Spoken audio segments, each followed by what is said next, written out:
Baik, selamat siang semuanya. Kembali lagi bersama saya Dr. Beni Wulur SH Makes. Saat ini saya mau menyampaikan bahwa saya selaku kuasa hukum dari sebagian nasabah Vikasa Group, ya, di mana kita dalam hal ini tengah mengajukan kasasi terhadap PT Tiara Global Propertindo, kemudian PT Wahana Bersama Nusantara dan Agung Salim, ya, di mana saat ini sudah terdaftar di dalam nomor register nomor 45K garing Perdata Sus Pilot garing 2024, ya. Nah, atas hal ini tentu kami mohon dukungan, ya, kepada para nasabah, ya, supaya kita memohon kepada Majelis Hakim Agung yang mengadili perkara ini mudah-mudahan bisa objektif dan bisa mengabulkan permohonan pilot kita. Karena kalau permohonan pilot kita dikabulkan, harapan untuk kembalinya dana nasabah jauh lebih besar. Ya, jadi di sini saya mau menjelaskan banyak persepsi daripada orang yang tidak paham bahwa kalau pilot itu artinya kita habis segala-galanya, kita nanti hanya tinggal dapat sendal jepit dan sebagainya gitu, ya, karena katanya tinggal kursi meja, ya sudah, silahkan.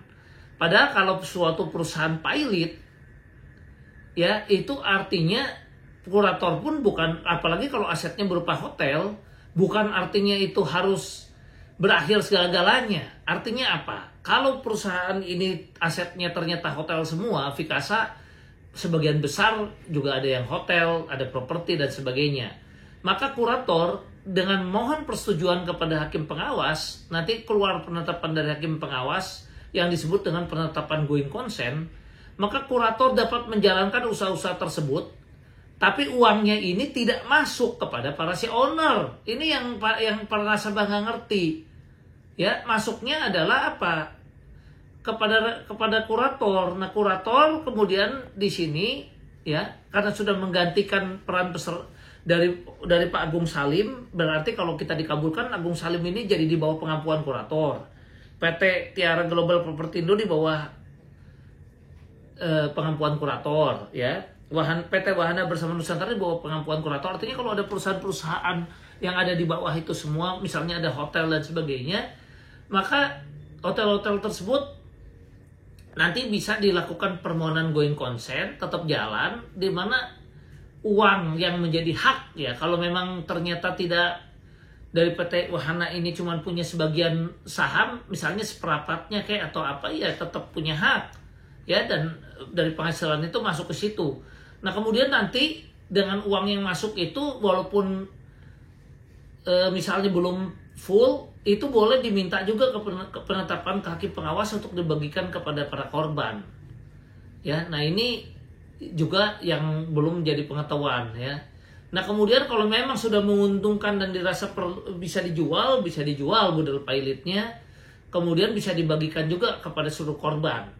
Nah, yang keuntungan daripada pilot, kalau pilotnya ini kuratornya bukan penunjukan dari debitur tapi pulihan daripada para kreditur, ya, dan objektif, maka kurator di sini bisa melakukan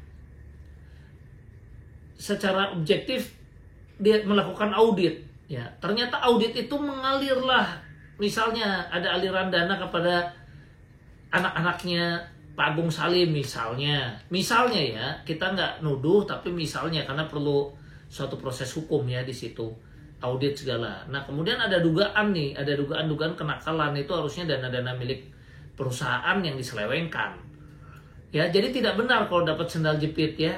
Nah, kurator melalui gugatan lain-lain itu diproses hukum dalam waktu 60 hari dan sifatnya serta-merta dari sejak didaftarkan dan di prosesnya juga di pengadilan niaga. Maka aset-aset tersebut kalau dikabulkan bisa masuk menjadi budal pilot, ya, kalau dinyatakan itu memang menjadi budal pilot. Kemudian kurator, ya, bisa kembali secara bertahap melakukan penjualan dan mohon lagi penetapan ke Hawas untuk dibagikan. Jadi proses hukumnya pun singkat dan cepat, ya, berbeda dengan proses pidana, Ya, nah makanya kalau menurut saya hukum harusnya kombinasi, pelakunya dihukum secara pidana, tapi jaksa seharusnya juga melakukan proses permohonan pailit kalau dia juga bingung cara baginya bagaimana. Kalau jaksa nggak mau, ya tolong berikanlah kesempatan pada lawyer yang paham mengenai masalah PKPU dan kepailitan. Ya, biarlah dilakukan oleh profesional yang menanganinya. Ya. Begitu ya. Kenapa? Karena kalau itu diserahkan kepada jaksa, udah prosesnya lama dari PNPTM APK. Karena begini, jaksa biasanya terbentur, polisi biasanya terbentur untuk menyita seluruh aset. Beda dengan kurator yang boleh mencari aset terus. Contoh begini, seseorang dilaporkan pidana. Ketika dia diproses di kepolisian, polisi akan melakukan penelusuran aset, kemudian kalau orangnya ditahan, dia terbentur oleh masa penahanan 20 hari dan bisa diperpanjang 40 hari, misalnya 60 hari. Artinya polisi bekerja keras misalnya ya untuk mencari aset-aset itu. Nah kemudian karena dia terbentur juga dan masa penahanan kalau orangnya ditahan misalnya ya, taruhlah dia juga udah melakukan perpanjangan dan sebagainya ya. Kalau misalnya cukup besar dan cukup tinggi dananya, dia proses maksimal misalnya ya. Nah kemudian di sini akhirnya harus limpah ke jaksa. Nah ketika sudah dilimpah ke jaksa, saya tanya, polisi kan udah banyak kerjaan yang lain, apa dia masih mau nyari aset lagi? Kan sudah selesai, udah dikasih ke jaksa, udah limpah P21, kan tidak cari aset lagi. Ya berarti yang diproses di polisi itulah yang nantinya dibagikan kepada korban. Dan belum tentu semua aset berhasil disita. Karena kalau polisi sudah serahkan kepada jaksa, dia tidak cari aset lagi. Dan jaksa tugasnya biasanya kalau udah terima dari polisi, ya sudah dia proses kan, dia sidang. Nah ketika dia sidang kan dia tidak proses cari aset lagi, dia sidangkan. Nah setelah dia sidangkan, hakim memutus dibagikan kepada seluruh korban. Ya dengan aset yang apa adanya itulah dibagikan kepada seluruh korban, kan begitu. Nah yang jadi masalah lagi di dalam proses hukum ini, ketika dibagikan kepada seluruh korban, hakim kadang-kadang cuma memutuskan dikembalikan kepada seluruh korban, titik. Nah, cara mekanisme pembagiannya, apakah dipikirkan uangnya ini untuk biaya perkaranya, untuk ngabsen, manggilin nasabah satu-satu gimana? Jaksa ngambil sedikit dari situ, pidana. Apakah jaksa mau dipidanakan penggelapan? Kalau nggak ada surat putusannya yang menyatakan jaksa boleh membiayai biaya pembagian kepada seluruh korban itu dari aset itu sendiri. Kalau nggak ada perintah dari pengadilan mana bisa. Apalagi kalau itu tidak pernah dimintakan bahwa biayanya adalah ngambil dari situ, kan begitu. Nah akhirnya jaksa bingung, kalau saya bagiin masa kita yang tekor.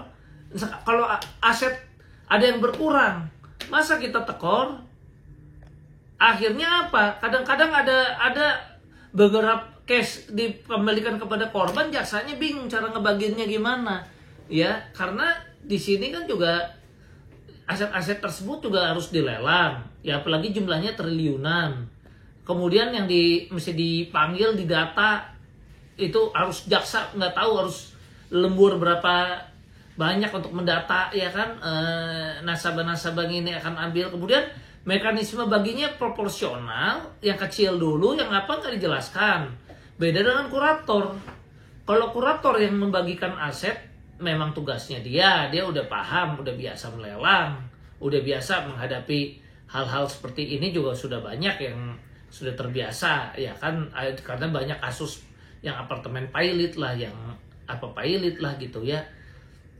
Nah kemudian jaksa apakah punya keilmuannya, bisa going concern nih kalau hotelnya lagi mesti berjalan nih, kayak di Vikasa nih, hotelnya dijalankan.